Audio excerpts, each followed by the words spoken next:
Welcome to another episode of iConis podcast. I go by the name of DJ Rod C. Welcome in. Hope you had a great day. Listen, we're gonna have some great fun today, but I can't do this alone. I gotta introduce somebody. I gotta introduce, my partner in crime, my best pal, my buddy, my cousin. Ladies and gentlemen, I'd like to introduce you to Barry 3D. Barry. What's going on, everybody? It's Barry 3D here, like usual on the iConis podcast. Thank you so much, Rod. There's a reason. Okay, we see. Okay, let me. No. Ladies and gentlemen, I'd like to make a public announcement. This is a public service announcement. I'd like to give you the forewarning that we are about to go deep into this subject, and I apologize in advance for what you're about to hear. We're going to get some good information about the iConis podcast. It's about, I won't say like I normally do, but he will. So I'm just saying, strap in. We're going in deep. I'm so sorry. I held it as long as I could. I'm so sorry. We're going to be talking about what, Barry? Who are we going to talk about? Today on the iConis podcast, we are going to talk about the Micronauts. They came from inner space. First and Ladies and foremost, gentlemen, he just started. We didn't even get to that part, and the man is going in. Buckle up. We're going in.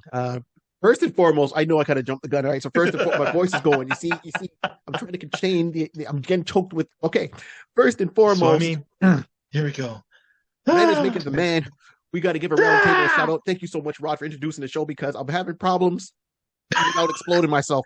All right, here we go. So first and foremost, if you got to go and buy anything, you got to go and check out the books. You got to buy the books. You got to go to Wow Comics out in Kitchener. And if you're out in Wow Comics in Kitchener, go and check out Wes, Ramon, Chris, and Sydney. Tell them the iConis podcast. The crew here says hi. They'll take care of you. For our friends out in Montreal, make a trek over to the South Shore. That's our old stomping grounds. Check out Check Swings, Sports, Comics and Cards, the whole 9 yards. And look for Trevor. Tell him we said hi. Along with Dom, Pierre, and they will take care of you over there at the iConis podcast. Tell them you heard about them on this show. For our friends around the world, please send us pictures of your favorite your favorite, not your favorite podcast. Hopefully we're one of them, but of your favorite comic book stores. We want to see those. Still looking to see those come in from around the world. Another supporter of the show, Miss Brandy Ford. Check her out on 4680q.com. And she's on there on Mondays, Wednesdays, and Fridays. Mondays and Wednesdays at 2 p.m. and Mondays and Wednesdays at 2 p.m. and Saturdays at noon. That's her show. And she also has her magazine monthly subscription, The Writer and the Wit. Please support that. The link is down below. Okay. When I'm doing stand-up comedy, you can always find my stuff at barry3d.com. I put all the tour dates. I got a blog. I got everything on there, including this show and where to find it. Come on, check it out. Please put that in your favorites and notifications on. And when I'm doing comedy, sometimes I'm solo and sometimes I'm not.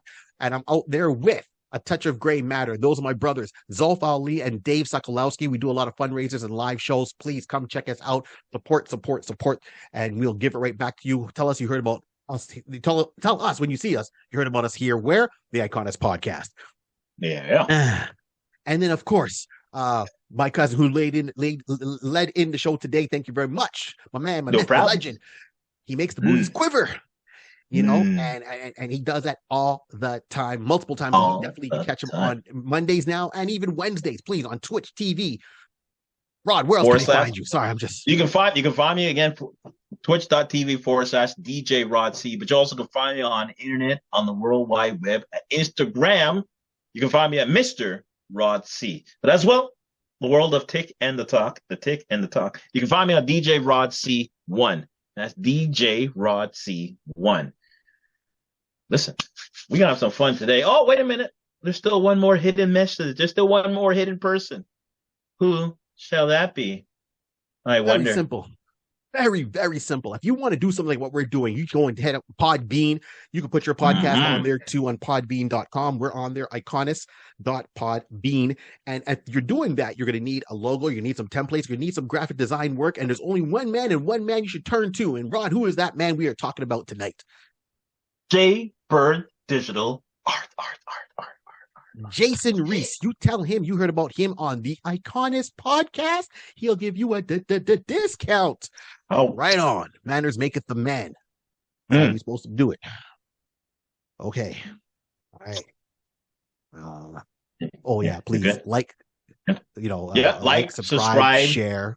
Share. Let everybody know. Listen, every help, every click helps out. It just, it's good for the algorithm. But it's just showing us that you're interested and that you like what you hear. And we appreciate that. So yeah, you should hit that like button, share it, subscribe. All right. I think we're ready. Okay, I think we're ready. Ladies and gentlemen, today's episode on the iConis podcast. The icon is the Micronauts. We're about to go in. So, as you can tell, someone wants to have a conversation. Barry, would you like to have a conversation with everyone? Hi. Okay, so first and foremost, we're talking about the Micronauts. The Micronauts, they came from inner space, came out in Marvel way back in the days. They made their first appearance in 1979 of January. They kicked off the new year. January issue number 1 came out by Marvel Comics. Oh my gosh. So this is turned around and created by two people. They got together. So, and it's a fun new tale. So Micronauts started off with Marvel and went with different, comic book companies took over the roles and because of certain things. So yeah, we'll get into it. So Micronauts, January of 1979, issue number 1 comes out. The Micronauts, they came from inner space. Why did this team come about? Well, at the time, we're going through Star Wars fever back in 1977. Star Wars came out. Everyone wanted space operas, rebellions, evil dictators ruling the universe, and people trying to fight back and rebel and take over. And we always had to go for the underdog. So they had a lot of properties. And on top of that, Marvel Comics turned around and got a lot of properties over the years, right? They had The Man from Atlantis. We've covered that. They've done Shogun Warriors. We will cover that. They've done Logan's Run. I talked about that on a different podcast. Check out Jimmy England's podcast, Back to the Balcony. I talk about it there, and we'll talk about it even here too, because there's more to talk about.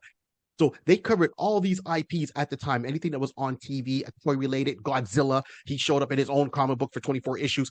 Marvel Comics had that with Red Ronin, the giant robot that should have been a part of Shogun Warriors. We'll talk about that. Okay, so now we're getting back to Micronauts. This is what we're here for today, and this is what Marvel used to do back then. They used to grab, and then say, we've got something, give it to the writers. Can you flesh it out? Can you do something? Can you help a brother out?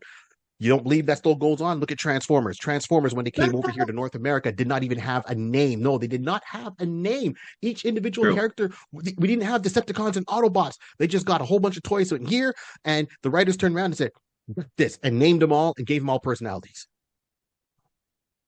Now, some people like them, some people don't. But this was put together by two people, and one, I love the writing, and two, the art style was great. So this was put together, and I'm going to pull it up. So Bill Matlow was the writer who put it all together, and then you had Michael Golden, who was the artist. Love Michael Golden stuff. He saw some of his stuff prior to Micronauts when he did the Avengers annual. At one point, it was, and his art style is different. It's got some darks to it. It's got some streaks to it. It's just an art style that appealed to me. Now, anyone that's been a fan of this show, and we're in year 3, thank you, and has watched this show, you would have turned around and you would have seen I did a video a long time ago during year 1 where I'm walking down in my old neighborhood. So I'm walking down the street called Mountainside, and I walk to a comic book store a corner store, or a dépanneur, as they call it in Montreal, a bodega for you guys in the States. There we go. And that's where I bought my first comic that I remember reading. Now, I bought comics before then. Yes, true, granted. But that was the first time I bought a comic book, and the comic book that I really wanted because it appealed to me, and I wanted to read it, and I wanted more. And this is why I had to understand comics come out every month, 30 days, got to wait month after month. And I was there every week, always making sure I didn't miss it. And that was Micronauts issue number 8. That was the first one that pulled me into this whole world that we got me talking about today. Me 3 years to put it all together because my mind was exploded. All right, cool. I know I haven't caught a breath yet, and that's okay. We'll keep on going. There's a lot to say. So when issue number 1 came out, I missed all that. I missed the first 7 issues. I got issue number 8. Then I got to find out about comic book stores, buying back issues, learning all that whole routine, and then continuing with that. Woo. Micronauts. You good? You good? You right? I'm good. I'm good. So Micronauts came over as a toy. And this is how I got introduced to it too. This is why it appealed to me at the age. So yeah, I'm scared, but that's okay. It's okay because I look young, I feel young, I act young. All right, not immature though. Pay my bills.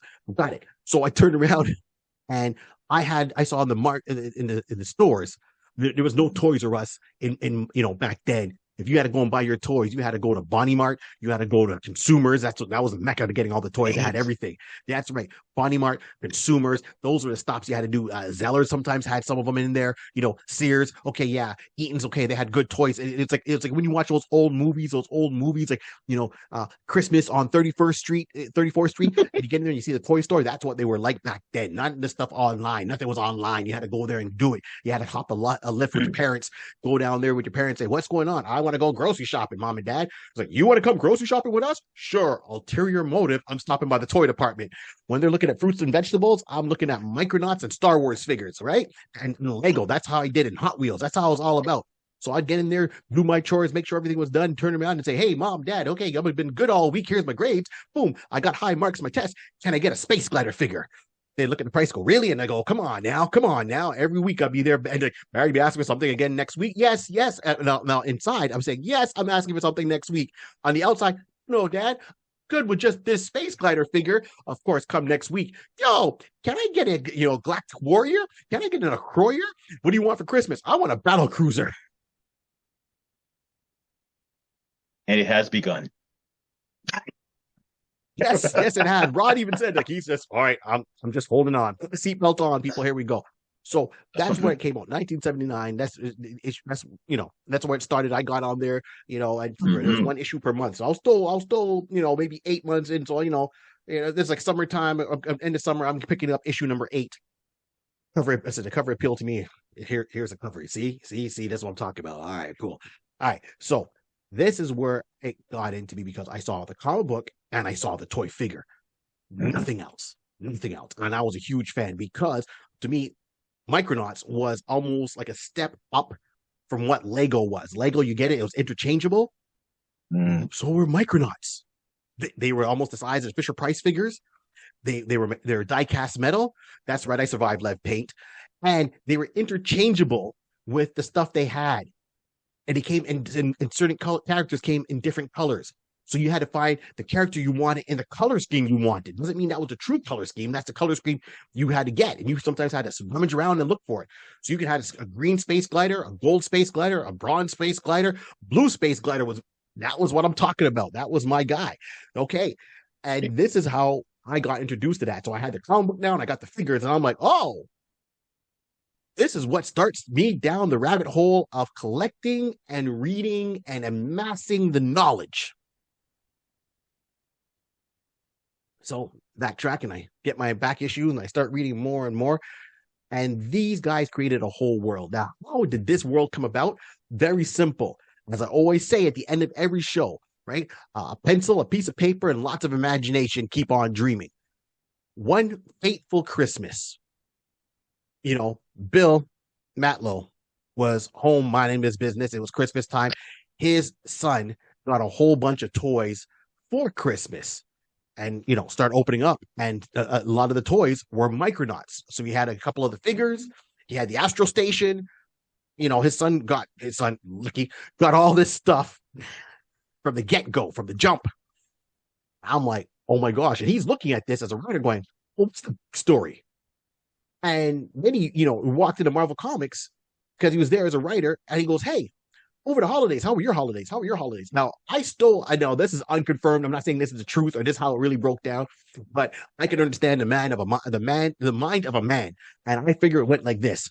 Bill Matlow sat there. He turned around. His son opened up and said, oh my gosh, Dad, you got me Micronauts. And Bill probably turned around, looked at his wife and go, oh, we got a Micronauts? Because he had no idea that his wife went and got him Micronauts. Because we all know when it comes down to Christmas time, it is the wife who is Santa Claus. And the husband usually is just as surprised as Junior when the kids are opening up their presents. Dad's surprised too because it's a gift for him. He's like, oh, is that what we bought? Yeah, I got you out for Christmas. Is that what we really got? Yeah. I'm not saying that's confirmed I just don't know. I'm just assuming.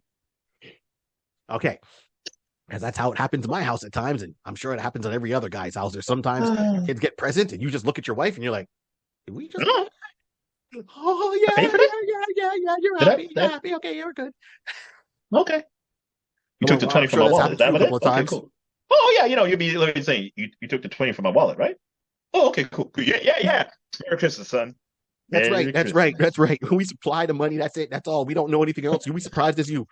So I'm saying that's what happened. So Bill comes back. He gets into Marvel. He turns around and he says, "Hey guys, we're always looking. We're supposed to be the house of ideas, looking for new ideas. Here, my son got these toys. For some reason, I'm fascinated by them. And what's it called? Micronauts. Because over in Japan, it was called Microman. It was like Diaclone, Microman, and things along that. So it came out, and those toys were almost the birth to a certain degree of GoBots and Transformers because they existed overseas. We just Right. bought the license and they look cool, changed the packaging, put some English words on it, and put it out in the market. No backstory. You had to make your own backstory. Henceforth, pencil to paper. And that's what he did. When he looked at these characters, he goes, "Hey, I'm coming up with some ideas." And he started working with it.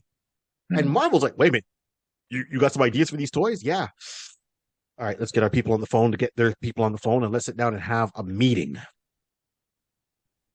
And now that's a win-win for everybody because now they call the toy company saying, "Hey, you ever heard of Marvel Comics? Spider-Man? You got it. We have an idea. Turn around and maybe bring your figures print to paper."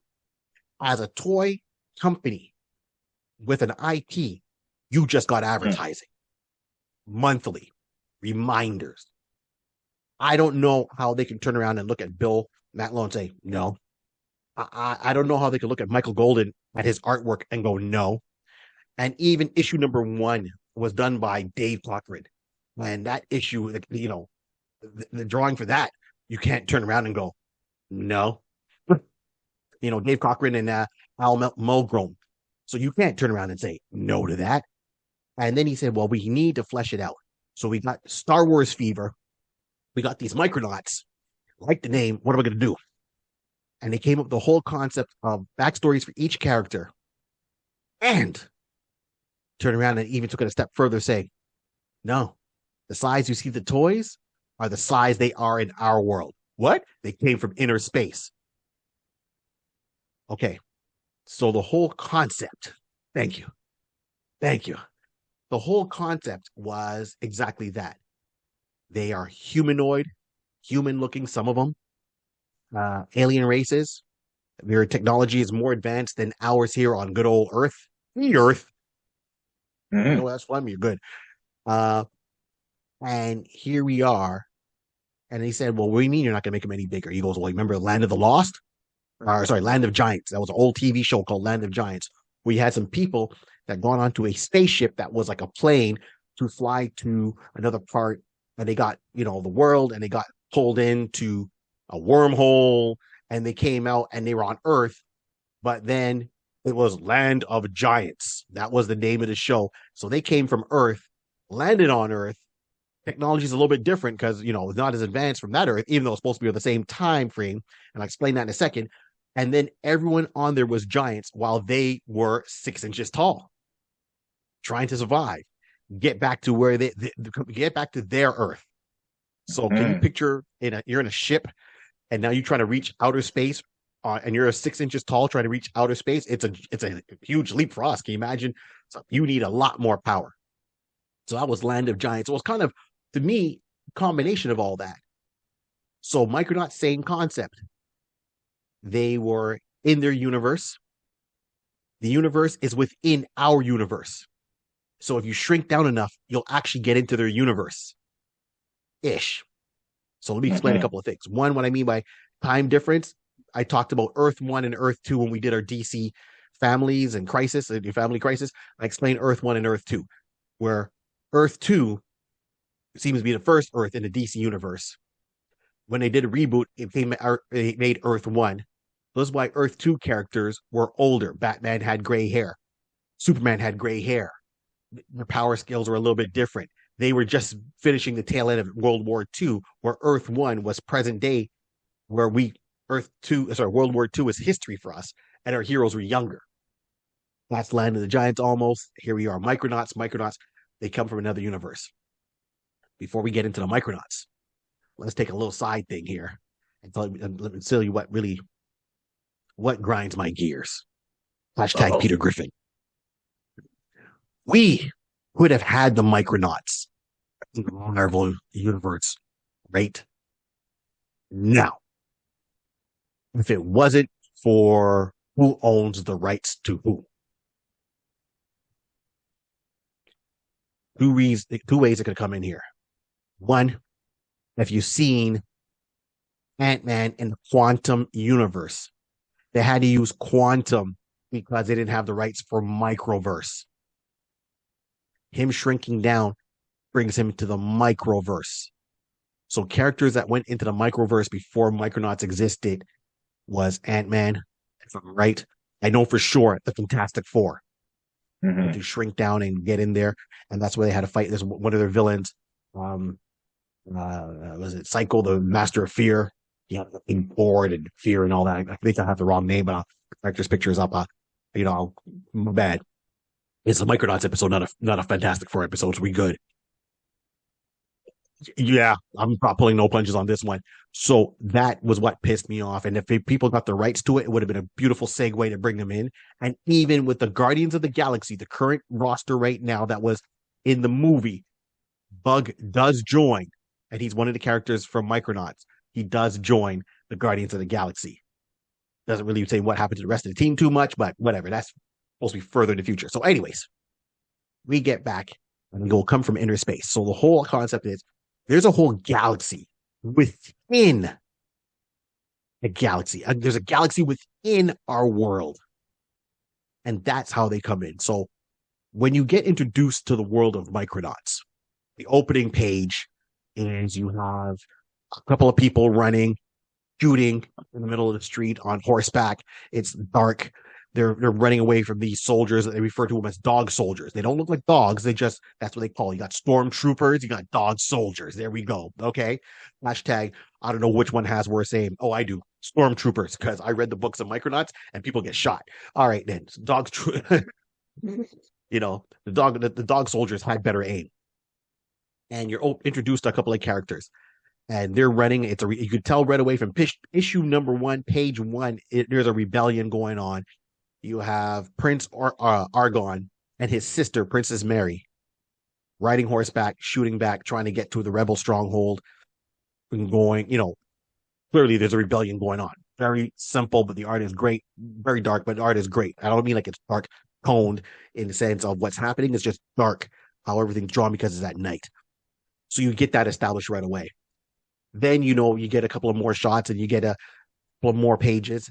And it goes to someone else. And all you see is this one guy on a spaceship, very calm. Spaceship looks like a giant bowl. You'll see what I'm talking about when I start posting pictures later on. And with 2 arms in the front, like bowl. Yeah, so it looks like a bowl. Like you take a cereal bowl, you put like 2 arms in the front of that cereal bowl. That's the Endeavor. That's the spaceship. So this spaceship went away. And what we get is this spaceship left homeworld. So there's multiple different worlds within the microverse, not quantum verse. In the microverse, and they want to explore the other planets within their galaxy. So one of them leaves. They go through this whole regiment to find their first Micronaut. They find a Micronaut. This guy volunteers. He understands that he's going to be gone on a 1,000-year journey, not a 5-year mission. 1,000-year journey. How do you do that, Barry? People don't live normally for 1,000 years. Neither do they. But during this program, we've got his parents. And his parents have a smidge of royalty. And they say, oh, our son's going for this. He volunteered for this program. He studied. This is what he wants to be doing. He wanted to go to be equivalent of a pilot. It's almost equivalent of a NASA rocket pilot and Captain Kirk. He's on a 1,000-year mission to explore the microverse, to bring all the planets together. So they made their ship. It was called the Endeavor. It was the Endeavor. And it was just one person along with a robot to take care of him as he explored the universe. He was in suspended animation when he did this. So the ship has a whole lot of compartments and floors. So he'd wake up once in a while.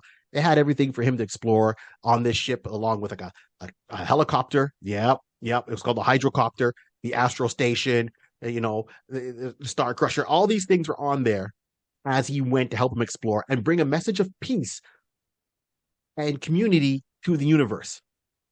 This spaceship was made, it was supposed to be for the line technology. While he was out there exploring, there was a new thing invented called sublight drive. After he left Homeworld, and Homeworld, if you look at it, looks like a molecule of atoms strung together, and each sphere is a different thing. So that's Homeworld, and on Homeworld, you have their main part, you have the tropic zone, you have the water zone. Amazing, and off he goes. And then during all this time, you find out certain things that, so he's coming back to Homeworld, and when he's landing, there's a big reception. And he goes, man, it's so good. Here he stands that from when he left, he was going to be in suspended animation, that his parents were not going to see him come back at the end because he's gone for 1,000 years and everyone has normal lifespan. So when he left, that wasn't just a goodbye to his planet. That wasn't just a goodbye to whoever he knew as friends and family. That was the goodbye. He was not coming back to see any of them ever again. Mm-hmm. It's like how we have that trip saying, hey, you want to win a trip to Mars? We're working on that. We can get you there. Okay? Who wants to sign up? When would I get back? A very long time from now. How do you feel about your ancestors bringing your ashes back? Who wants to sign up? Not today. I left something on the stove. That's right, because it's the Bayesian way.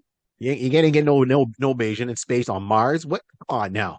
It's like we would get there. It's like, what do you mean we can't come back? We can't come back? No, sir. No, we good. We good.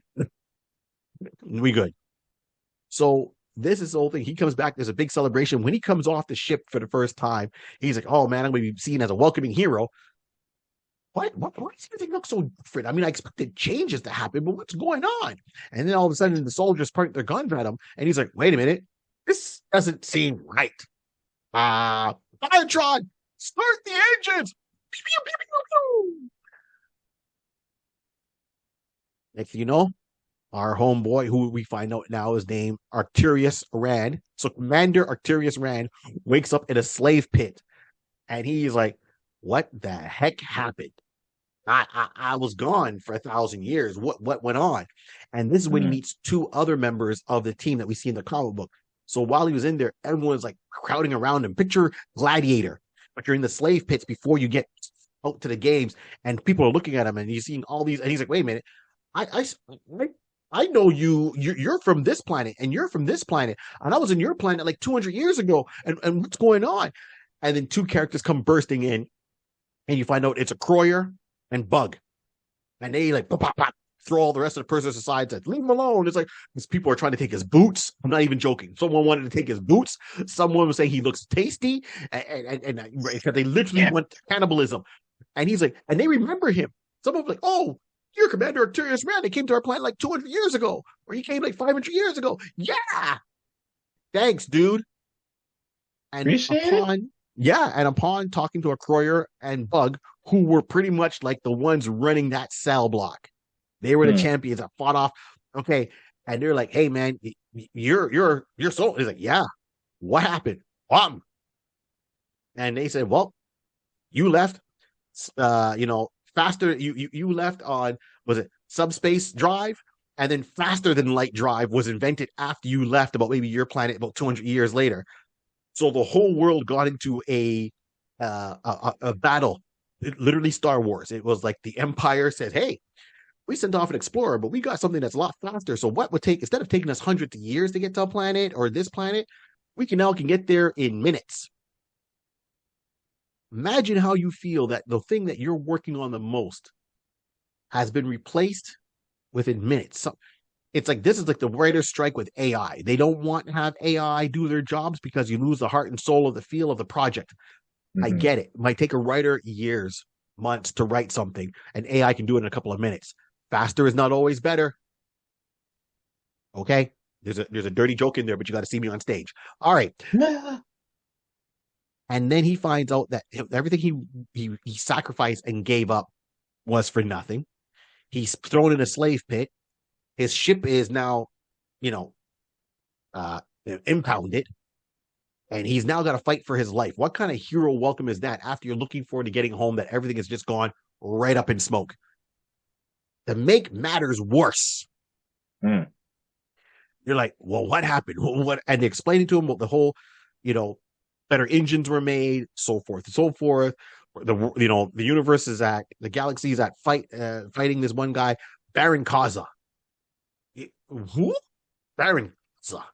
Now, if you see Baron Kaza, he's a imposing man in black armor. I know we're getting Star Wars vibes. I know. But once again, they're taking the toys that already existed and they're giving it a backstory. So did he copy some elements or borrow for some elements from certain places? Maybe. But, what does it say? Copy is a serious form of flattery. Imitation. Thank you, Rod. Imitation is a sincerest form of flattery. So we got Baron Kaza, and he goes, "What do you mean Baron Kaza?" He goes, "Oh no, Baron Kaza." It's like, wait a minute, hold on. You mean Professor Kaza?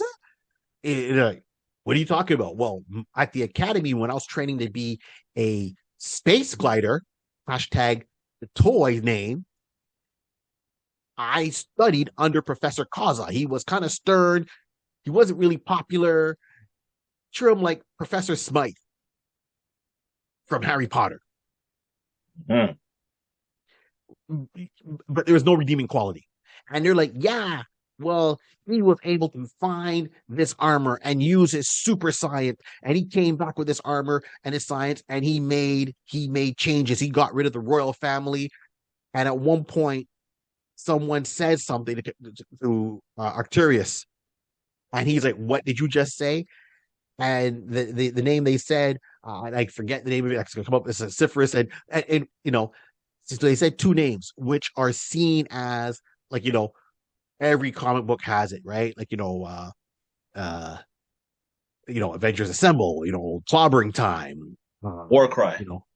Yeah, exactly. Everyone has a war cry, a mantra, something they say, Blue Blazes by, Nova and so forth like that. So they said these two names that escape right now. I have a lot in here swimming around. Bear with me. And he looked at them and he goes, what did you just say? And he goes, what? I said this. No, the names. He said, oh, these were the two people that at first defied Baron Kaza. But because they tried to fight him, they were the first two that went down, and they're seen as martyrs, and we invoke their name out of respect. And now he finds out those names you said are not anyone. Those names, that's my mom and dad. So you're telling me that Professor Kaza went, got some armor, came back, took over Homeworld, started over the galaxy, made me feel irrelevant, killed my parents, and is now at war with the galaxy? Like, I'm just a big cosmic joke to this guy. This guy, and he knew it. This is somewhat his subplot plan that he had going on in his mind. He's like, okay, well, I had enough of this. And there's images all over Homeworld of his parents because they're seen by anyone who's a part of the rebellion. Anyone that's not with Kaza uses these images like they're invoking the Holy Mother Mary. Okay, this is how it was. His life is. So they go through, they fake a fight, they escape the slave pits, they make a run for it while they're running away. So at this point, you got Bug, you got a Croyer, you got Commander Arcturus Rand. They're running down the street, and who helped with this breakup was the rebellion. They helped with the breakup because the coming of Arcturus Rand, it's almost has some religious tendencies about it. Arcturus Rand was seen to a certain degree how they wrote it loosely, in my opinion, as the second coming of Christ. He was hailed as the returning hero. He was said that he's supposed to come back with so much knowledge that he's going to be the one to overthrow Baron Kaza. He was taught by Baron Kaza. His parents were killed and seen as, you know, the war cry of the rebellion. And now he's back. Oh, we never thought he was coming back. We almost 1,000 years have gone by. He went from being from fact to fiction, and now he's back again. And Kaza feared something because there's something in his mind that's making him worry about Commander Arcturus Rand. So this is why he wanted to put him in the slave pits. That's why he wanted to dehumanize him, demoralize him, the whole 9 yards. And he put him in there and he's like, okay, go. And the whole thing started, and then the rebellion helped him escape. Now the rebellion planted some bombs around to get him out the slave pits. They kind of distracted the dog soldiers. So when everyone's running around and making a run for it, Arcturus Rand is running. Now on front, when he was going inside, you know, Bug kind of made a comment, oh, look at that blonde girl. Yeah, she's trying to distract the soldiers. And you see this robot holding this blonde girl up like she's a puppet, like on strings. And that's Marionette. All right, man. Once they make their escape and those boys are making a run for it down the street, you see Marionette running. And Rand's like, look, we got no time for no marionette girl, no puppet girl. She's like, what are you talking about? I'm like one of the leaders of rebellion. Slow it down. 2, I helped get you out of here. 3, I'm Princess Mary, not Marionette, and that's Microtron. Okay. They make a run back to the Endeavor. Biotron flies up the ship. Off they go. Everyone's no question is, what's in your mind that Baron Kaza fears? What is it? What is it? What's going on that he really needs to know? Because Baron Kaza figured out a couple of things. Like this man, he on his planet, he did wonders for healthcare. If you're rich, you know, Baron Kaza made the body banks. So for the upper class people, when you got older, you didn't have to worry about dying. You go and see Baron Kaza, pay him some money, and then you pick out a body that you like. Doesn't matter, male or female. And he would take someone else, take that body, and he would transfer your brain and consciousness into a new body, go and live a couple more years. So the rich didn't care. They thought it as, hey, we get to live forever.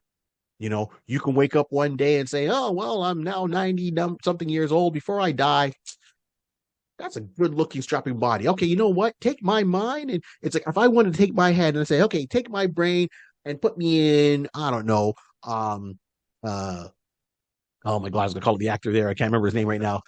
Creed actor. Oh, Michael Jordan. Yeah. Put me in, take out my brain, put me in Michael B. Jordan's body. Okay, I'm good. All right, now I'm old and time for me to go. I'm hit 90 again. You know what? Take me and put me in somebody else's body. You know, put me in this person's body. I'm not even fussy. Maybe I want to go through as a woman. Maybe I want to be a man. It was the ultimate, and that was the body banks. And then how he pried on the lower class, the poor class. So you have your lower class, middle class, and upper class. Okay, so the upper class, uber rich, every good. Middle class just trying to get by, and the lower class still trying to get by. So the people that are trying to get better for them, they have 2 options. If you're a poor lower class or middle class, you have 2 options. You either become one of Baron Kaza's dog soldiers, where if something happens, you get a new body or a new limb or whatever, and you're good. He takes care of you, but you have to give your service to him. That's one. That's how he got all his troops to sign up willingly. 2, if you're poor and you're just trying to get by, you start what doing? Gambling. But you gamble with your body. You pay with your body. It's like when you see those commercials, Tony bet. Yeah, picture that. But instead of betting money, ducats, yen, dollars, pounds, you're betting limbs. And you would go in there and say, well, I'm going to bet this. What do you have to offer? I got a good left hand. Oh yeah, we checked it. Your genetic material is good. All right. Well, your hand is worth X amount of credits. You can now go and gamble. And if you win enough, you can buy your hand back if you break even. If you win more, you can have some extra credits to go and feed your family or update your body. And if you lose, they call you lefty. That's it. Now, what's the knowledge that he had in his mind? and this brings me back. You when he was exploring that 1,000-year journey, going around with everybody, not everybody, when it was just him and Biotron. So he was a suspended animation, but his mind was active. So he had a telepathic link with his robot that was on there, his Biotron 6,000. So Biotron would go out there and he would speak to people, have a telepathic link to Commander Actorius Rand. So his mind was active. And once in a while, he would come out his hibernation coffin, as he would call it, to stretch his legs and then get back in there to preserve himself so he can be long lived. So he's over 1,000 years old. But during their journey, what made them turn home was at one point he was so far out in the universe. They categorized and made so many relationships on planets, and he got all the way out there. He hit a wall, not an emotional wall, but something called the space wall. Now, the space wall was physically he hit the edge of the universe. It's like the Truman Show. You hit the wall, you can't go through it. The ship can't fly through it. He hit it, and when he hit it, it was like energy, and he had multiple images in his mind, and he hit something called the Enigma Force, and the Enigma Force turned around and bonded with him. And this is where we got Time Traveler, which is another toy in multiple colors with multiple belts. And that's when you got the Time Travelers. And the Time Travelers put this knowledge in his brain so deep that he doesn't even know how to access it, but it's there. And they said, you know what? It's time for you to go home, Arcturus, man. And he's like, it's time for me to go home. And he went home. So he knew he hit that, but it strengthened his telepathic bond that he had with his robot. It made him go home. And this is what made Baron Cosmo go, oh, we got to get him. So when they were all escaping, and he goes, well, there's one thing about this ship that Plaza doesn't know. I can actually navigate through the space wall, because now he's being chased by tons of spaceships that are under Baron Cosmo's control, trying to destroy him. And they're like, really? And everyone on board's like, well, look, we got no other choice. What's the plan? We're not going to the space wall. We're going through the space wall. And they go through the space wall and end up on Earth, our Earth, present day. Boom. Guess what? Their spaceship comes through. They land. They look around. It's like, oh, the vegetation is huge around here. And then when they start looking around and they start seeing people and all that, holy Toledo, we're only 6 inches tall. In my universe, I'm like 5'10". Here, I'm 5 inches 3/4. But it's inhabited present day. They came down in Florida, which means no one will believe them if they saw a spaceship, because you ever hear this thing? It's like, Florida man. Florida man? No, every time you hear Florida man, we know it's going to be something over the top. So they crash landed in a backyard, and they ran into another character named, his name was Steve Coffin. And Steve was mowing his lawn like a typical teenager does, because his dad's away. Exactly. And he doesn't even have an electric mower. He's got one of those push motors with the big blades on it, and they had to run for their lives. And he had explained this. He was home alone with his dog, Muffin. And the dog's name is Muffin. And he had to turn around, and Muffin and Steve almost killed the Micronauts at first. And then Muffin was chasing him around because they thought they were like little mice or something like that. So that was funny in itself, in its own humor. Their ship is damaged. They figure it out. Then a spaceship comes through and follows them through. They have to battle one of the battle cruisers, which was another toy by the Micronauts universe. Awesome. My buddy Wade had it. Lucky. Okay. So they had to battle everyone else on board that. They won, of course. And then you find out later on, they're not too far from Cape Canaveral. They're not too far from NASA, because Steve, his dad, Ray, was an astronaut. Bum, bum, bum. Not that I've read these books a lot. No. Like there's no documented proof that you've read every panel and have it committed to memory. No, there's no documentation anywhere. Huh. Just saying. As you were saying, right. Issue 2, page 16. Please continue. Let's put this way. Everything I'm talking about right now, that's just literally, it's the first 2 issues. That's just the first 2 issues. Okay, like, this is how cool that is. That's just a rough synopsis of the first 2 issues. And the issue I came in is issue number 8. That's the first one I bought. And why they appealed to me? Because they introduced new characters. So you see more about Baron Cos. You see more about the body banks. Of course, you have to parody the, oh my gosh, at one point they're having a laser fight, starship battle going down the highway in Florida with another battle cruiser with a police car in the back of them. They went through a skateboarding park, and kids were like, sure, you saw, these little Micromen and remote control spaceships flying around. And you have the owner of the park going, look, that's what I saw. And it's like, how much did you drink, guy? I didn't drink anything. Florida man. And then, the police are going down the highway, and they're like, you wouldn't believe what we're seeing. What do you see? We're seeing a spaceship. No, you aren't. No, it's really 2 feet above us. How big is it? Oh, 3 feet. With these little micro mini figures, right? Is someone filming a movie? Are they filming a movie? Yeah, no. When they get to Cape Canaveral, you find out that there's this planet that's there. Now the acronym for the planet is called Hell by Dr. Prometheus. So you had Ray Coffin and his partner, who was also an astronaut. He got injured in outer space and he came back, right? I can't remember if it was Bill Prometheus or something like that. So the whole time he started working on this whole thing about making a portal because he got glimpses of people coming from the microverse. But when they came through the space wall, they were brought over to his facility and they were dead. So he just used to kind of use them to study them. So he knew there was a world within a world. And then when the Micronauts showed up and he saw they were real and they were alive, oh, okay, this now validates all his research. Mine. Blue is mine. Blue is mine. His mind. Ladies and gentlemen. Absolutely. So, there was a lot going on, and this is where you get like the Enigma Force, the time travelers turn around and they lend some of their power to Ray Coffin to save his son, because at one point Baron Kaza now makes it through the space wall. He projects his essence onto a body, so he takes human size. So he takes over Bill Prometheus's body, and he becomes human size Baron Kaza with battle armor, like Darth Vader, blasting away everybody, and the army at Cape Canaveral is trying to fight him. Keyword: trying. At this point, Baron Kaza's got up a shield, so he's blocking stuff coming in from tanks at point blank range, shooting out laser blasts from his hands, destroying heavy artillery, and still fighting the Micronauts at the same time, trying to capture Arcturus Rand to figure out what's in his mind. So he's fighting the army, he's fighting the Micronauts, okay, and he's winning. And then the Enigma Force gives over a portion of their power to make Captain Universe.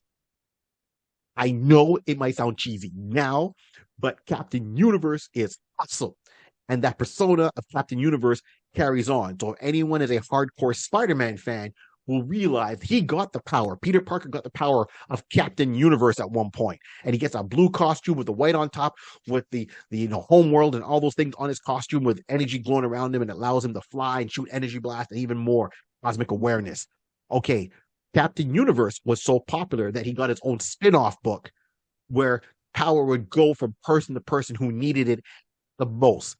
Male, female, short, tall, black, white, doesn't matter.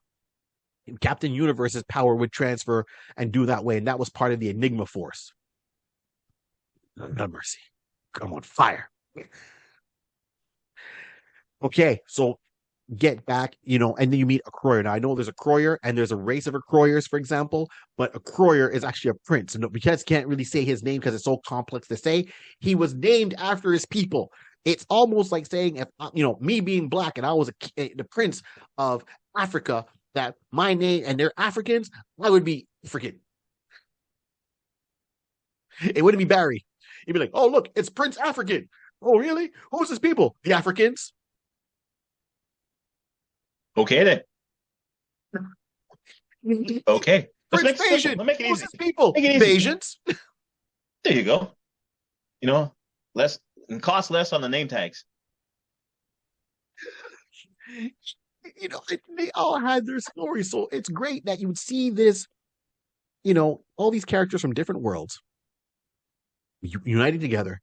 And it led to, and this is like the first 12 issues of Micronauts is, to me, that's it. I'm good. In there, you had action, sci-fi, destinations, history, world building, romance, wins, losses, new friendships, old friendships, and extra history. So that's just the main story for Arcturus Rand. We haven't even talked about Princess Mary, who does turn out to be a love interest for Commander Arcturus Rand. She's not your damsel in distress. She is a rebel leader. Her brother, Prince Argon, well, he's had it rough. But, if you really read the books properly, and I was saying before that Arcturus Rand has royalty in him. So his dad was a commander. His dad was known as Force Commander. Now, Force Commander is a toy, just like Baron Kaza. Force Commander was all in white. Kaza's black. He had all these powers. And then you realize that Commander Arcturus Rand, his dad was Force Commander. But of course, when he got killed, the armor was taken, and it was kept by the rebels. By rights, Rand should have been the new Force Commander because he's royalty also at the same time. But he should have been the new Force Commander. He didn't even wear the Force Commander armor. He let Prince Argon, who was Princess Mary's brother, take the armor. But this is only after he was rescued from the body banks because Baron Kaza caught Argon. And then Baron Kaza likes to experiment. So Argon was turned in from a man, I was once a man, into a centaur. He took Oberon, which was Prince Argon's favorite horse that he had a rapport with. And okay, let's just say he beheaded the horse. He took off Argon, kept Argon from the waist up, took off from the waist down. He got rid of that. And he put his body on his horse and grafted them together. Yeah. But once again, if you look at the Micronauts toys, they were able to swap that way. If you look, Force Commander was able to interchange with his horse Oberon to be a centaur and get more armaments all that way. Same thing with Baron Kaza. It's just that Baron Kaza would be able to do it, kind of just change and do it through science instantaneously, where Argon was permanently grafted that way. Ouch! So Princess Mary's trying to get back to save her homeworld, save her brother, see what's going on. A Croyer, another person on the team, he's a prince. He was betrayed by his brother because his brother was jealous and thought people didn't like him, right? Prince Shaitan. So Prince Shaitan didn't think people liked him because the color of his skin, because he was born albino. Now, everyone on Croyer's planet, as you find out, we didn't know this at the beginning. So only in issue number 9 did you see, they go back to this homeworld. Spartek, right? It's a cold world of rocks. You find out Aquarius people used to be farmers. Their planet was just destroyed. They left their planet in these world ship arcs. They all left looking for a planet to live on. And they finally found Spartek, the dying planet. And they said, hey, the planet spoke to them, like literally spoke to them, said, look, I don't have much. I'm just cold and stone at this point. But if your people need a place to stay, you can stay here on me. This is how it worked in the microverse. The planets would talk, almost like Ego from The Living Planet, Guardians of the Galaxy, Marvel Comics, but no ulterior motives. It just wanted to have people. The planet's purpose to have people on it and help them. He knew that he didn't have much, but he's like, hey, you can take what I have. So they moved there, and while living there, they went from farmers to warriors. They put on armor. They developed new religious, precepts that they always wore their armor. This is what we talked about one of the episodes where we compared Croyer to the Mandalorians. Okay.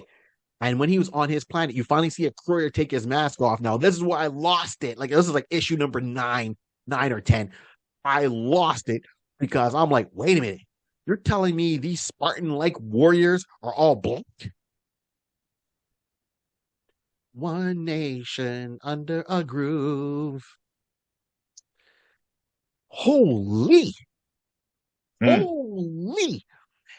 a young child, it was nice to see the representation in something like that for me. It was shocking. Like what? Yeah. Thank you. Yeah, keep him back. This is like, we're going back 1979, 1980. This is when this is popping off. I'm like, you made him black? and he's the toughest guy in the team. Like he is the fighter. Like his strength is way above. If he was human size, way above average. Okay, way. I mean that's the whole warrior race. They are tough. Forget Klingon. They are tough. Even a Croyer at 6 inches can lift a car almost.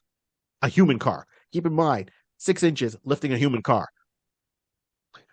Keep your jokes to yourself. Upset. All right. Upset. Okay. That's just a quick thing of his backstory. We're going to get into some of it after. You know, what we got going on. And then there's Bug, who's also on the team. So Bug is, so a Croyer is a Croyer. He had his own toy figures. They're called the Croyers. Got it. You know, Commander Arcturus ran with Space Glider. Marionette, she didn't have and Princess Mary, she didn't have a figure. So they never really gave her a toy name. She was more originally made for the comic book. Then you had Bug, who looked insect-like. Your Nightcrawler from the X-Men with green skin, 2 antennae coming off the top. That's pretty much the look of Bug. He's like a humanoid grasshopper. That's the best way of looking at it. Think of a very humanoid grasshopper. That's what Bug looked like. Yes. And if you look at his original name, he says Bug. He has another name, but he went by Bug. But he was also known as Galactic Warrior. Oh, there was a toy called the Galactic Warrior. You got a Galactic Defender, you got Galactic Warrior, you got Space Glider, you got a Croyers from the toy line. So Galactic Warrior, they said, was Bug. And you find Bug came from another world. It was more, you know, insect-like, where they all look like various kind of insects. Some flew, some didn't. His, as Rod put it out, he was like a grasshopper. He jumps. He can grip on. He has the 3 fingers, the 3 toes, 2 in the front, 1 in the back, helps him grip, climb walls. Okay, that's what he is. He always had his rocket staff that he could throw, had little rockets, could fly further, and had lasers come out the rockets. He was also a master thief. Very swashbuckler, like thief, swashbuckler kind of episode. And he was always witty, very charming, very flirtatious. But at the same time, you know, when it's time to fight, he can get down.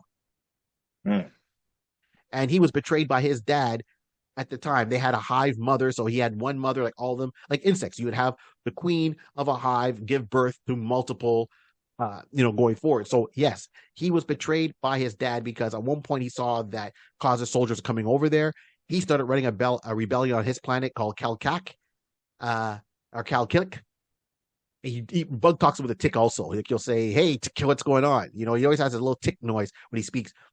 So he found out that his dad betrayed him to the dogs, the dog soldiers, to Baron Causa, to sell him to the slave pits because his dad wanted to step up because he didn't like the fact that what happens. You find this out after issue 12. It's like issue 13 or so. He gets back to his home planet. You know, don't ask me how he survived. That was so crazy. He fell from all the way from outer space, fell all the way through the atmosphere and hit his planet, like planet fall, and he survived. Okay. That was stretched, but still, I'm not sure if they wanted to kill the character off or not, and they changed their mind. But you find out that his dad had a gang of thieves. Bug was part of that gang of thieves. Bug started doing missions with them. They seemed to like Bug more. And then Bug kind of took over. His dad didn't like being kicked out. So his dad betrayed his son. Now keep in mind, as a father, he's going to have multiple sons because there's an insect kind of hive mentality, how they go about it. But then he got back, and that's when it got raw. So there's that thing. Sorry, I didn't finish with a Croyer. Croyer, once again, betrayed by his brother, the only albino born to the race of Spartek, to the royal family. They never had a problem with it. It was him that always said, people look at me funny. Well, you're the only albino on the planet. But how would they only see you? Because most of the time, everyone has their armor on. And once it's on, as a young kid, you don't take off that armor. But then he started acting a certain way. Yeah. Mandalorian. Yeah. Very Mandalorian. Very Mandalorian. And then he turned around and he joined Causa when Causa was taken over and said, "Hey, I'll join your side. I'll bring over Croyers that are loyal to me. You know what? Or better yet, mind control them." So Prince Chayton turned around, had his own people enslaved, mind controlled by Baron Causa to beef up his armies, betray his brother, and sold his brother into the slave pits. And on the way, on the slave ship that was bringing back a Croyer, also had Bug, and that's how the two of them formed their friendship. That's how they got back to planet. You find this out like in an annual or further on. And then, of course, issue 1, you bring in Arcturus Rand. There you go.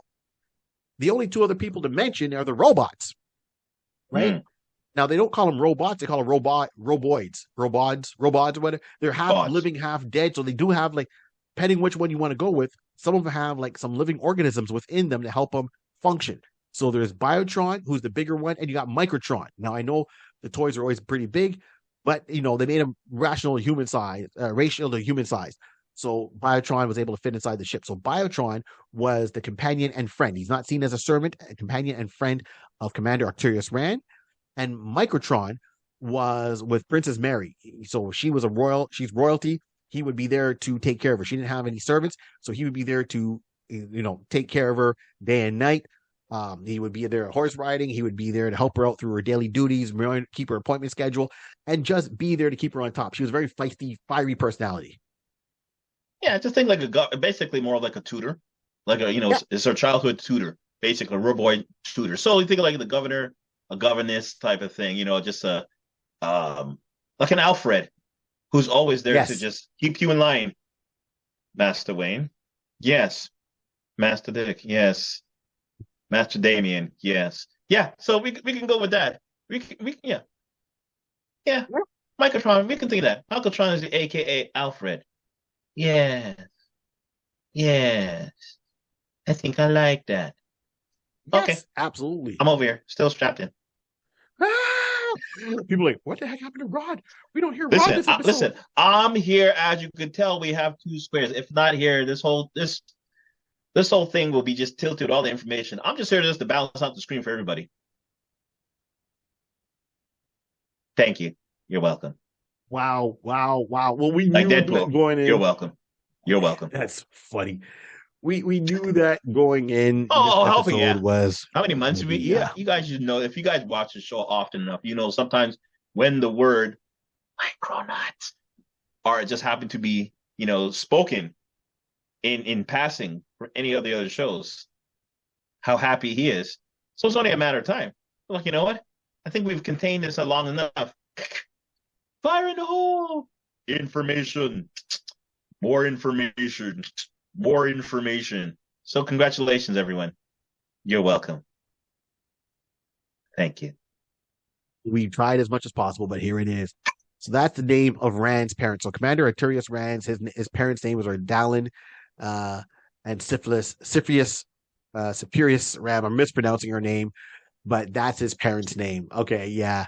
Dalan and Sipsis. Thank you. Dalan and Sipsis Rand. There we go. Those were his parents. They're royalty. So the whole thing is we get all the rebellion and everything else I mentioned at the top of the episode. Now looking back this even more, this has to me, if you look at the first original 12 issues by Marvel Comics, it brings a lot of the Game of Thrones feel to it. The only thing that I was always disappointed in is they never really dived into Arcturus Rand's royalty and lineage. They dived into everything else, but they don't really mention his ties to the upper court. Very, very sparse. Very sparse. Mm-hmm. And I'll wrap this up here. At that point is, we finally do find out what the knowledge is in Rand's brain. He does have a connection to the Enigma Force. And at one point when the whole between issues 11 and 12, it comes down to the big fight, in this corner, Commander Arcturus Rand, and this corner, Baron Causa, round 2. I say round 2 because round 1 was versus Prince Argon and the Force Commander armor. And that splash page that Michael Golden drew with Causa as a centaur, Argon as a centaur, and the energy blast, because the energy blast didn't go straight. It would curve and move around, just very much Jack Kirby style. Like if you look at Darkseid's Omega Beams, they would follow you. Oh, so good. Big battle in front of the body banks. Causes, and they're bombing. The Acroyers are not coming back. The mind control has failed. He's starting to lose. He's still holding on. He beats Prince Argon. He's already captured Rand. He's captured Mary. Bug seems to be dead. The Acroyers show up. Spartak, the world, uses its energy, the world mind, gives it to Prince Acroyer, and he uses that to bombard at the same time homeworld around the body bank. So it's a full-out assault. So Baron Causa fought off Force Commander 1, captured Arcturus Rand and Mary. Okay, killed off Bug, fighting off the energy from another planet, and he's still standing. That's how, man, he's beyond Darth Vader level powers. And then the Enigma Force says, hey, Rand, you're down but not out. You know what's inside your mind? He's like, what? and they unlock the power of the Enigma Force. And Rand just starts to light up, and his hands are outreached. His whole body goes like a gold. He starts to float up, and he's just using the palms of his hands, and causes shooting him, and he's just deflecting. No yelling, no screaming. He's very calm. It's like I strip you of this. I bind this power. I remove this part of your armor. I push out your essence out of your armor down into the body bag's pit, and we're good. It was literally like a second coming of Christ kind of a moment. You're like, whoa. Yeah. Wow. That's a lot. That's good. That's good. I don't know what else to say to that. It's a lot. It's a lot. It's a lot. And there's a tad more, and I'll So here's the thing. And when you read Continuous of Micronauts, you realize the ties they already have to present day heroes in Earth. So if you know the Zodiac, right, those villains, the Zodiac, there's one called Scorpio, and he has a key. It's an energy key, and you see, and it actually made appearance in the original Nick Fury Agents of Shield run back in the 60s. Everyone looked at it. You find out that key is from the microverse. So it's like a circle. It looks like an Egyptian symbol at one point. It's a circle with two prongs and another thing straight, like another prong that's straight. You find out that's a key, which I thought was cool because they had to go on a quest to find the 3 keys, a very Lord of the Rings kind of thing in the space future universe. The part that gets me the most is you find out why do a lot of people on in the microverse are humanoid. Well, one telling is they weren't born there originally. They all came from Earth. You had a person, I think his name was Way Rider, and he was back in ancient times. Sure, like the city of Atlantis, things are going wrong. I think that's really how they tied it in. This guy turned around and says, "Hey man, we got to leave. I'm gonna find a better place for us to live." He had a magic sword. He sliced the fabric of time. He walked through there with a whole bunch of people following him, all different races, creeds, whatever. And they went through, and there was some, I said, you had whites, you had black, you had Egyptian, you had Greek, and they went through that and discovered the microverse. And that's where they decided to live. So they do have ties to Earth. And, a lot of that comes out in issue 35 of Micronauts. So, yeah.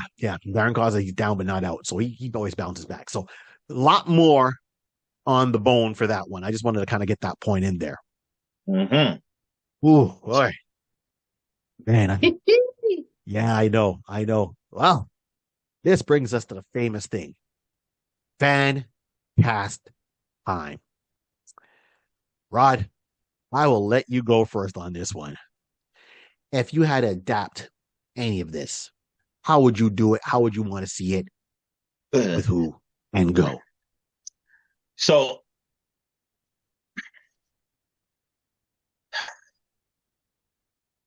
here's the thing. What I like about Micronauts is, of course, the concept of the size, that they're only like 6 inches tall, more or less, definitely when they're in our universe, and you're basically interacting with, Land of the Giants, as you stated. So to get all that nice feel of everything like that, this is where it's different. We've never said, at least I don't recall us saying this way. I would want a cartoon adaptation, but it's a cartoon adaptation that has real significance to the MC universe. Because I want all the effects, I want all it'd be more cost effective to if you're gonna have a Chiron being able like you said, 6 inches and able to lift a car, have the ability to have the Endeavor flying around, shooting in the middle of the highway, interacting, the Emperor, but which I want to make a note. He reminds me of Zorg from Toy Story. When you look at his face, he just reminds me of Zorg from Toy Story. I wanted to say that from before, and I'm like, I'm gonna let you go. I'll say it at the end. I'll say it at the end. What I would want is this whole endeavor to be cartoon, but it's like it literally is. You know what? The best way of thinking it, they have basically they have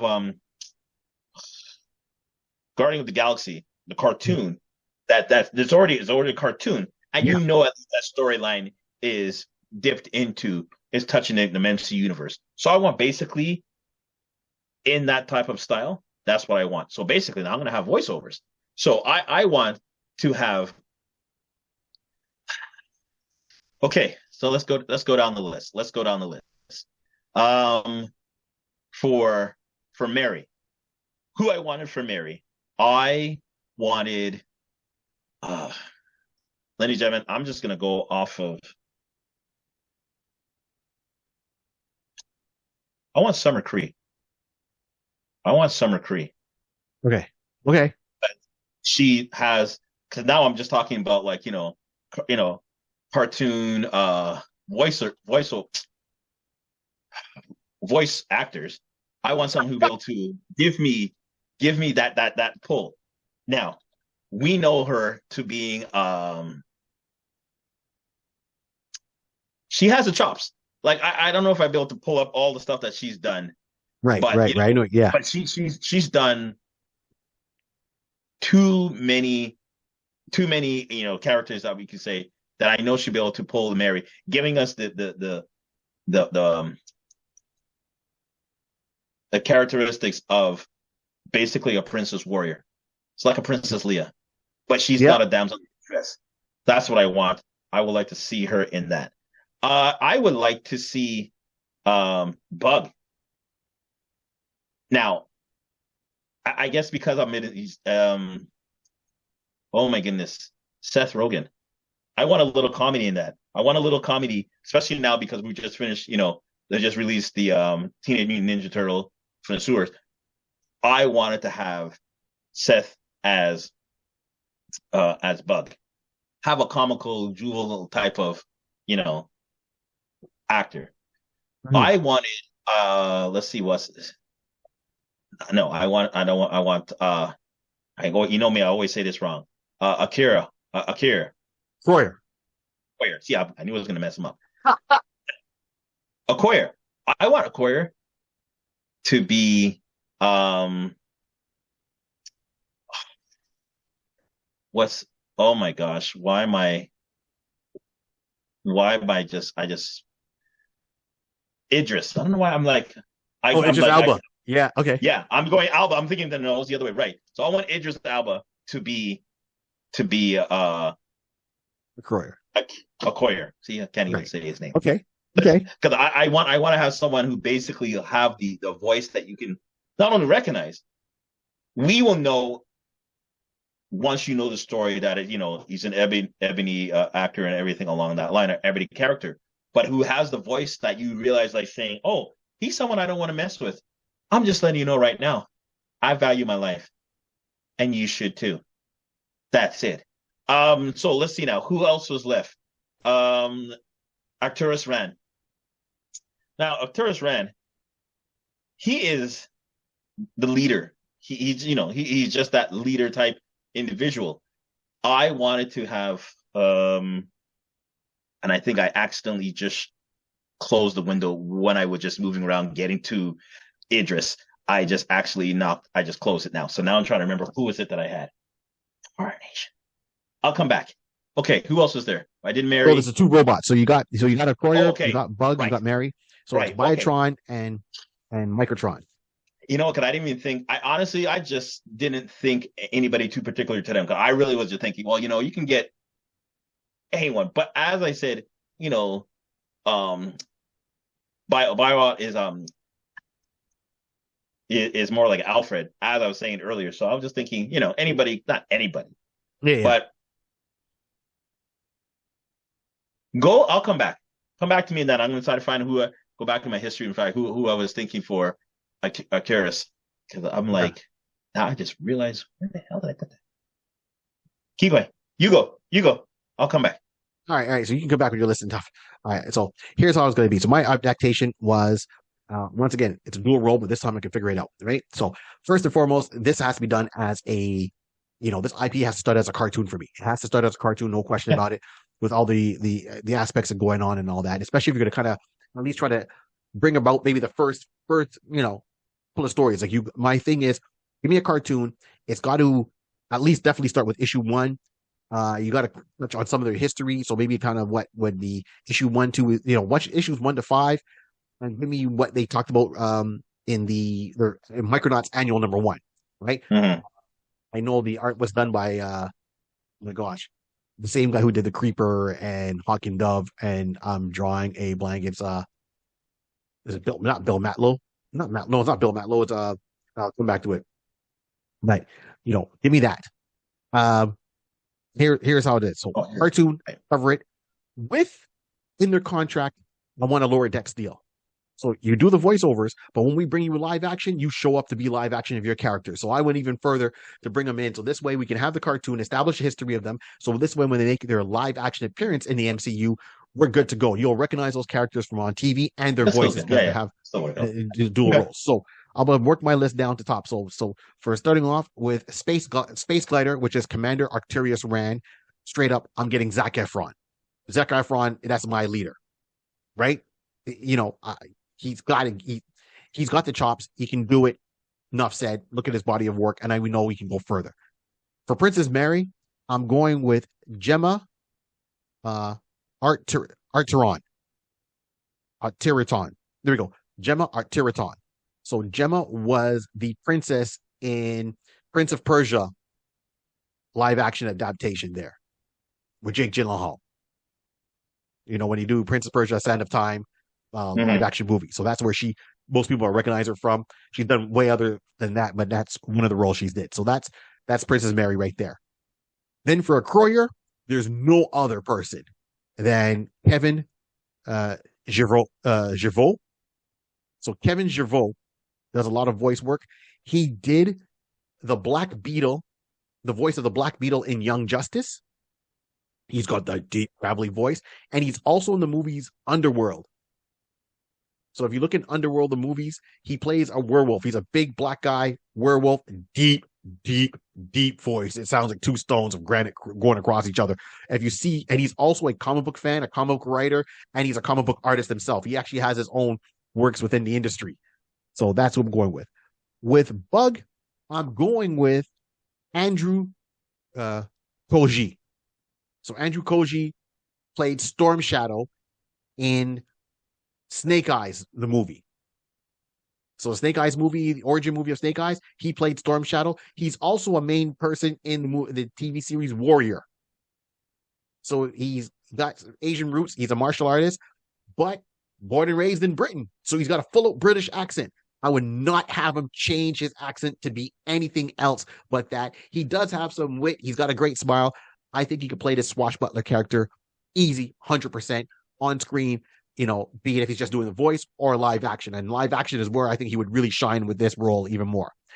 Now, for Biotron, who, was there with Commander Arcturus Rand, the voice actor I would get for that is Peter Dinklage. Because be it if it's on, cartoon or live action, it's going to be CG to a certain degree. Biotron is the taller robot. I know Peter Dinklage is more of a shorter stature. He's from Game of Thrones. Everyone would recognize him. He's also played in the X-Men movie. Okay, that's who I'm going with. Peter Dinklage. I love his voice. He would be great with Zac Efron as is. Don't change your voices at all. Make him change, to sound like American or not. No, keep him as is.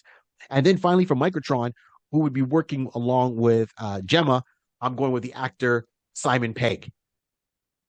Simon Pegg, who did, the Mission Impossible movies, Dawn of the Dead. Okay. He plays Scotty on the new Star Trek movies. Right. Movie Paul, Hot Fuzz. That's Simon Pegg. Simon Pegg is my Microtron. That there is my Mighty Six. Okay. Because once again, Microtron would be done CGI in a live action movie, right? Because he's a robot. So either way, Peter and Simon doing the 2 robot voices, we're good. And I know people are going to say, well, Barry, shouldn't you put them the other way around? Come on now. No. I'm going by voice work, and I'm going by the work it is Microtron would be, he's more of a comical relief to offset Princess Mary's her being a little bit more serious. So you need that. Peter Dinklage would have the more warm and knowledgeable voice to offset Zac Efron's character. So this is why Zac Efron would be with Peter and Dinklage, and Mary would be, Gemma would be with Simon Pegg. There we go. That's my Mighty Six. Micronauts kicks it. I did not do Baron Kaza. That's something different, but I'm only going with the heroes of this one. Baron Kaza can get more of his stuff later on, and maybe in another episode. There we go. All right. Okay, cool. So I realized who it was, and I don't know why he was right there in front of my eyes. So again, to a turn, I was gonna go with let me get his name again, Jake, and this is why I took hell. Gyllenhaal. I can never say his name properly. Jake Gyllenhaal. Okay. Right. That's why I had to right there. Okay. So yes, like again, similar like what you're saying. He has the acting chops. He's been doing, he can take those type of serious roles. So I was gonna say I'll have him as my leader, and again, certain qualms, and as you said, the way he, conducting himself. Wait a minute, I left this world this particular way. Why is it like this type of scenario? He has this type of, that could be like not even comedic type of timing, but I can see him, saying that. So that's why he's my guy, and that's that. That's funny.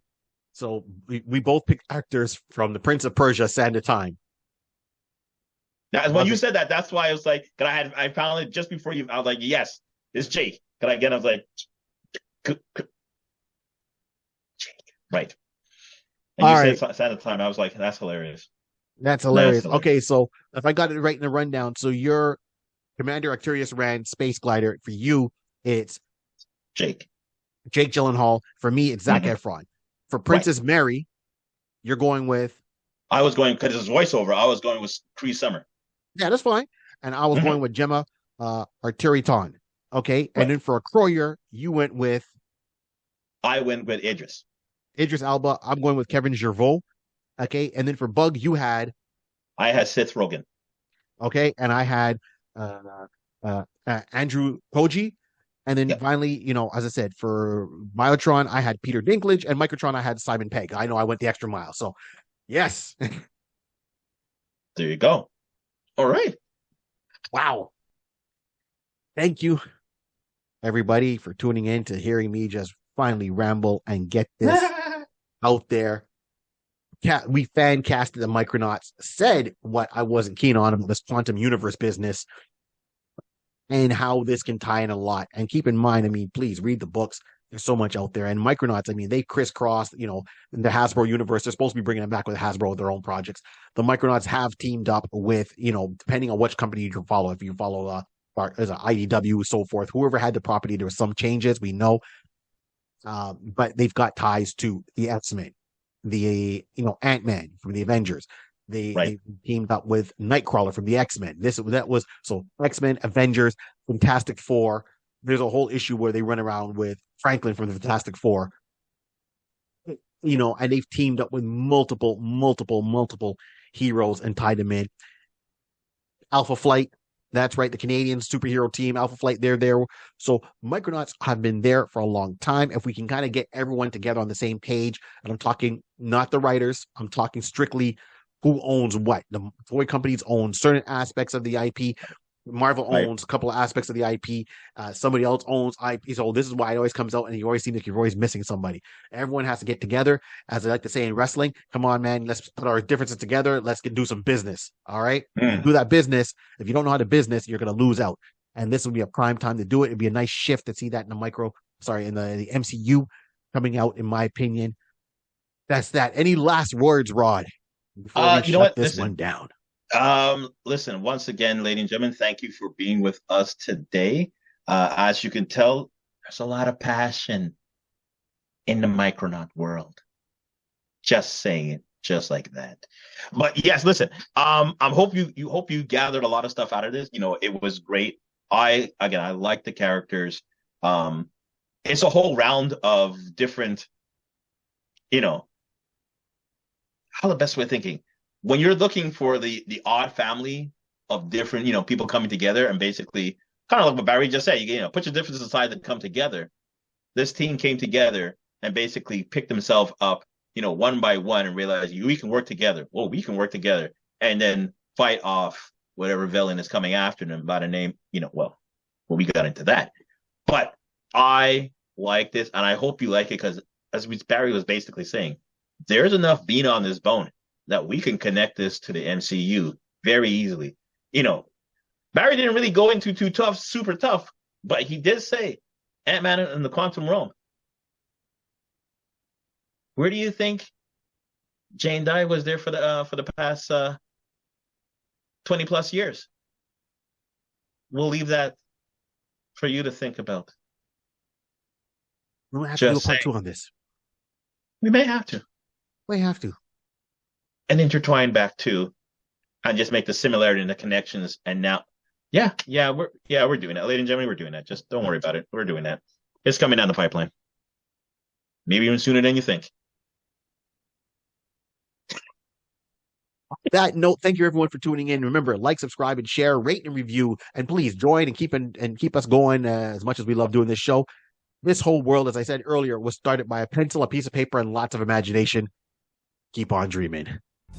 Out. Let's go. Here's some spaceships in my backyard. I gotta go see what's going on there. Where's my fly swatter? Pew pew.